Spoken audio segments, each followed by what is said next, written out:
Once upon a time, in a kingdom full of wealth and opulence, there was a king whose heart was as grand as his throne. His kingdom flourished, his armies were strong, and his coffers overflowed with riches. Yet, despite all this, the king harbored a deep arrogance, believing that his reign, and his reign alone, was the reason for the prosperity of his people. To the king, no one was wiser, stronger, or more important than him, and the people, fearful of his wrath, dared not speak otherwise. But little did the king know, in a small, humble village at the edge of his kingdom, there lived a simple farmer who had more wisdom in his heart than the king could ever imagine. He lived a life of quiet toil, tending to his crops with great care. His life, though difficult, was one of peace, humility, and contentment. The king's arrogance grew with each passing day. He believed the entire world existed to serve him. His court, filled with sycophants, praised his every word, feeding his ego until it swelled beyond measure.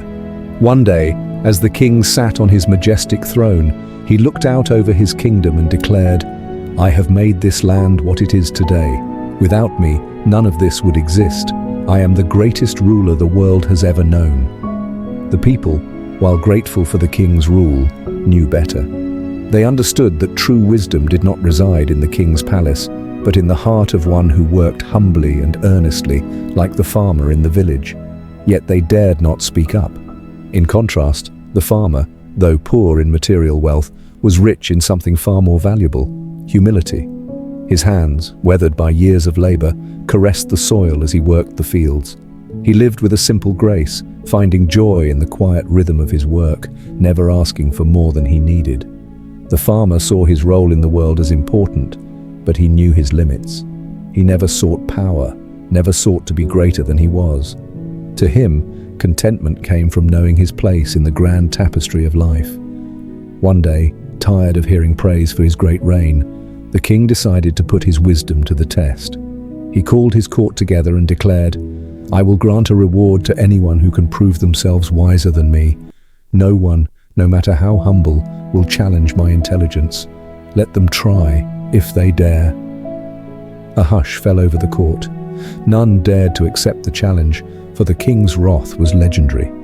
Yet, there was one man who had been silently watching from the back of the crowd: the farmer. He knew the king's pride had grown to dangerous heights, and he knew that now was the moment to teach him a lesson.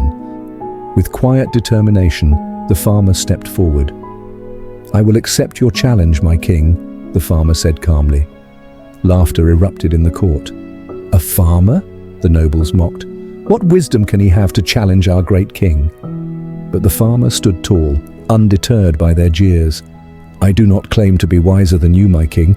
I only wish to test your understanding of true wisdom." The king, thinking the farmer was foolish, agreed to the challenge. "Very well," he said. "If you fail, you will have nothing to show for your audacity. But if you succeed, I will grant you anything you wish." The king and his court assembled in the royal hall. The farmer, dressed in his simple garb, stood before them. The court was filled with anticipation, eager to see the farmer's failure. But the farmer's heart was calm, for he had no desire to defeat the king. He only sought to teach him a lesson. The farmer began by asking the king a simple question: "What is the most valuable thing in the world?" The king, his mind brimming with pride, answered quickly, "Wealth, gold, riches, and treasure are the most valuable things in the world." The farmer shook his head. "And if your gold were stolen from you, would you not feel poor? Would you not feel lost?" The king paused. He had not expected such a question, and for a moment, doubt crept into his mind. But he quickly recovered and responded with confidence. "Then it must be power. The strength to command armies, to bend the world to my will." The farmer nodded. "But my king, if you were alone, without a kingdom, without subjects, would you still feel powerful?" The king fell silent. The farmer's words were like stones dropped into a quiet pond, rippling outward and disturbing the king's previously unshakable beliefs. The farmer's questions continued, each one more profound than the last. He asked the king about the nature of wisdom, strength, and humility, and with every answer, the king's confidence wavered. until at last, the king began to realize that his assumptions about power and wisdom had been shallow. The farmer, with a gentle smile, asked one final question. If you had all the wealth, power, and knowledge in the world, would you be truly content? The king, sweating with frustration, realized he did not have an answer. He had never truly considered such things. For the first time, he felt uncertain. His pride had blinded him to the deeper truths of life.